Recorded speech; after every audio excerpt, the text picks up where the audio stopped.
एक बहुत महत्वपूर्ण सवाल को इस सूत्र में उठाया गया है। निरंतर आदमी के मन में ये सवाल उठता रहा है, सदियों से, सनातन से, कि जिस संसार में हम उलझे हैं, जिस संसार में हम दुख और पीड़ा और संताप से घिर गए हैं, उससे मुक्ति कैसे हो। और ये संसार जिसमें हम घिर गए हैं वस्तुतः क्या है। ये अंधकार जिसमें हम डूब गए और खो गए हैं, इसका स्वरूप क्या है। क्योंकि बिना उसके स्वरूप को जाने इससे छूटने का कोई उपाय नहीं हो सकता। जिससे छूटना हो उसे ठीक से जान ही लेना पड़ेगा। अज्ञान में ही बंधन निर्मित होते हैं, तो अगर खोलना हो बंधनों को तो ज्ञान से ही उनकी गांठ खुल सकती है। ऐसा हुआ एक दिन कि बुद्ध सुबह सुबह अपने भिक्षुओं के बीच आए,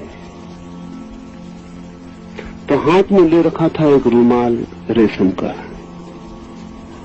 चकित हुए भिक्षु, क्योंकि कभी वे कुछ भी लेकर हाथ में भिक्षुओं के बीच बोलने नहीं आते थे। फिर बैठ गए सामने और उस रुमाल पर उन्होंने एक गांठ बांधी, दूसरी गांठ बांधी, 5 गांठें बांधी, और फिर पूछा भिक्षुओं से कि ये रुमाल मैं लेकर आया था तब इसमें कोई गांठ न थी, अब इसमें 5 गांठें हैं। पूछता हूं तुमसे, ये रुमाल बदल गया या वही है। निश्चित ही कठिनाई भी होगी, क्योंकि ये कहना भी गलत है कि रुमाल बदल गया, क्योंकि रुमाल बिल्कुल वही है। गांठ लगने से रुमाल के स्वभाव में रत्ती भर भी अंतर नहीं पड़ा। जितना था, जैसा था, वैसा ही है रुमाल अब भी। लेकिन ये कहना भी उचित नहीं है कि रुमाल बिल्कुल नहीं बदला, क्योंकि तब रुमाल खुला था, अब गांठों से घिरा है। इतनी बदलाहट जरूर हो गई। तो एक भिक्षु ने खड़े होकर कहा, बड़ा कठिन सवाल पूछते। रुमाल लगभग बदल गया है। इसे थोड़ा समझ लें, क्योंकि ये शब्द जल्दी ही इस सूत्र में आएगा और तब समझना जरूरी हो जाएगा। लगभग बदल गया है, बदला भी नहीं है और बदल भी गया है।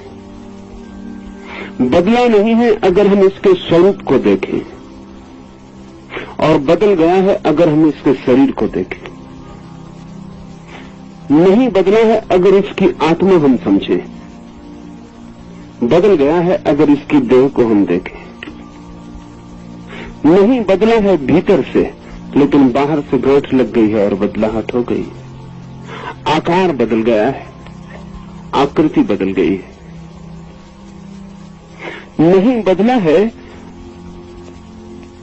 अगर इसके परम स्वभाव को हम समझें, लेकिन बदल गया है अगर इसके व्यवहार को हम देखें।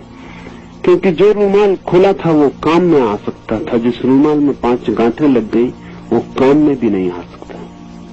वो रुमाल भी नहीं कहा जा सकता, क्योंकि रुमाल तो किसी उपयोगिता का नाम था। ध्यान रहे, हम जब किसी चीज को कोई शब्द देते हैं तो वो उपयोगिता का नाम होता है।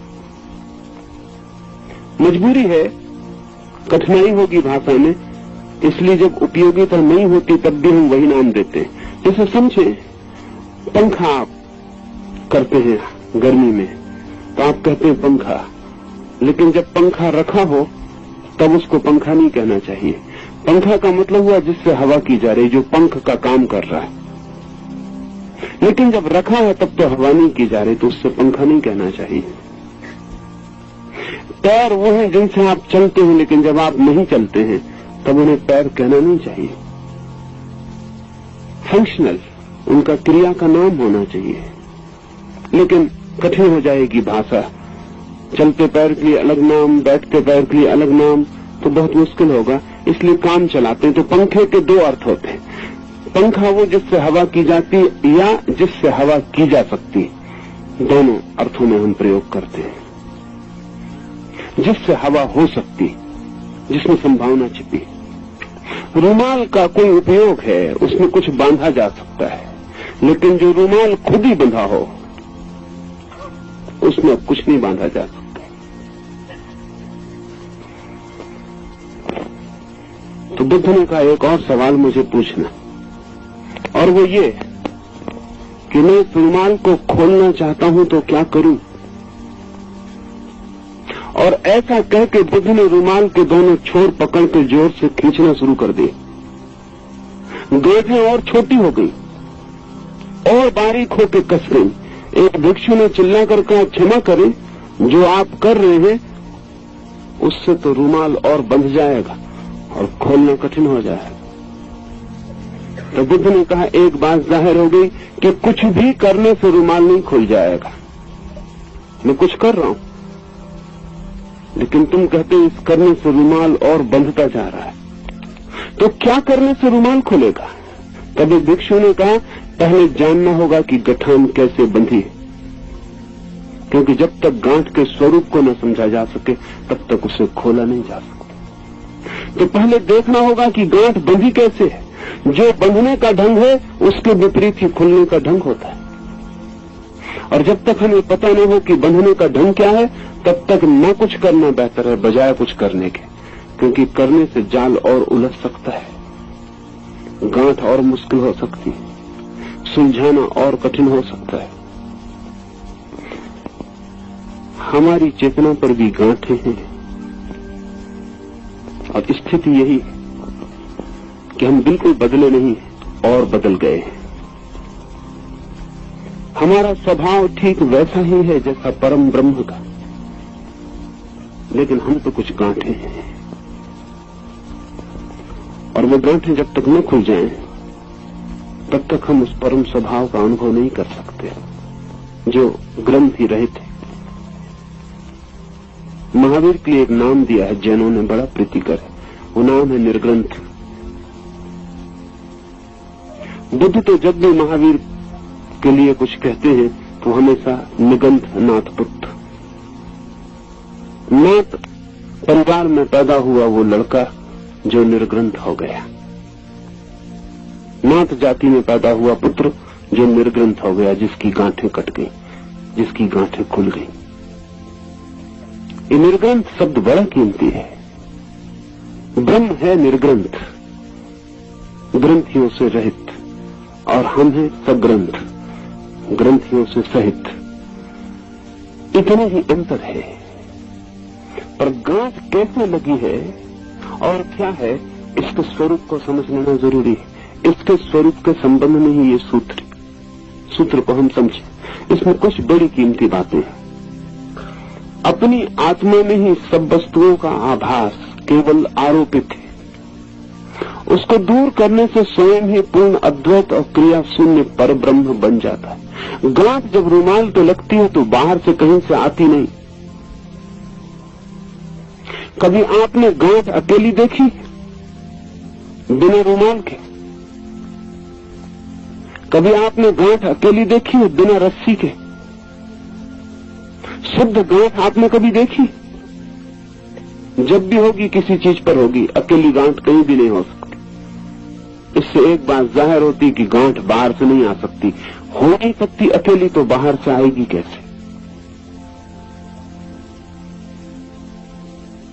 गांठ बाहर से नहीं आती। और रुमाल में भी जब बंधा नहीं था तो गांठ नहीं थी, इसलिए बड़ा मजेदार सवाल है। गांठ बाहर से आ नहीं सकती क्योंकि किसी ने कभी कोई शुद्ध गांठ नहीं देखी, होती भी नहीं। किसी चीज पर होती है, अकेली कभी नहीं होती। और रुमाल अभी खाली था, उस पर कोई गांठ नहीं थी, तो गांठ आई कहां से? क्या रुमाल के भीतर से आई है? रुमाल में कोई गांठ न थी अभी क्षण भर पहले, तो उसके भीतर से कैसे आ सकती? बाहर से आई नहीं, क्योंकि बाहर कभी गांठ पाई नहीं जाती। न बाहर से आई है न भीतर से आई है। इसका अर्थ यह है कि रुमाल के स्वभाव में नहीं थी।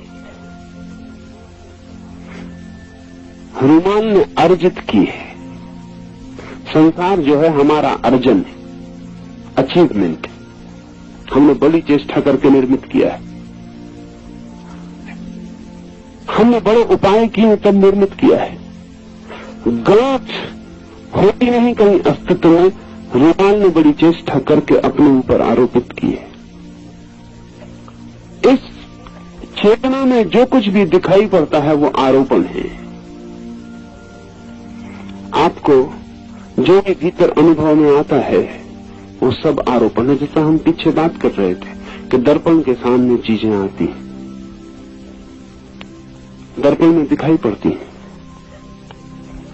अगर दर्पण एक भूल करने लगे जो हमने की है तो दर्पण भी इसी मुसीबत में पड़ जाएगा जिसमें हम पड़ गए। लेकिन दर्पण वो भूल नहीं करता। हालांकि दर्पण जैसी चीजें हैं जो ऐसी भूल करती हैं। ये तो फोटो प्लेट या फोटो की फिल्म, कैमरे के भीतर जो फिल्म छिपी है उसमें और दर्पण में थोड़ा सा फर्क है, बाकी एक जैसे हैं दोनों।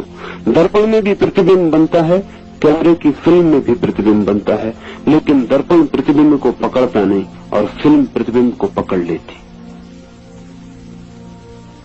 इसलिए फिल्म पर जो भी प्रतिबिंब बना वो पकड़ जाता है और उसके पकड़ने के साथ ही फिल्म बेकार हो जाती। अब दूसरा प्रतिबिंब नहीं पकड़ा जा सकता, जगह भर गई। आईना कभी भरता नहीं। कितने ही प्रतिबिंब बनते हैं, आईना खाली बना रहता है। प्रतिबिंब आते हैं चले जाते हैं, दर्पण छोड़ता चला जाता है। दर्पण का त्याग सतत है, वो छोड़ता चला जाता है। भोग पकाता नहीं। आपका चेहरा दिखाई पड़ता है, दर्पण छोड़ देता है। आप हटे कि भूल गया, जैसे आप कभी सामने आए ही न हो। मनुष्य की जो चेतना है वो दर्पण की भांति है और मनुष्य का जो मन है वो फिल्म की भांति है। मनुष्य की जो आंतरिक चेतना है वो दर्पण की भांति है, उस पर कुछ भी बनता नहीं। लेकिन मनुष्य के पास एक यंत्र और है, मन का। मन बिल्कुल फोटो प्लेट की तरह है, उस पर जो भी बन जाता है वो पकड़ जाता। सच तो ये है कि मन पर अगर न पकड़े तो मन की उपयोगिता ही नष्ट हो जाए। इसलिए हम कहते हैं अच्छी स्मृति, कीमती चीज, शिक्षा, समाज, सब अच्छी स्मृति पर टिका है। वो अच्छी स्मृति किसकी है? वो मन की है जो पकड़ता है। मन बिल्कुल ही एक यंत्र है, फोटो प्लेट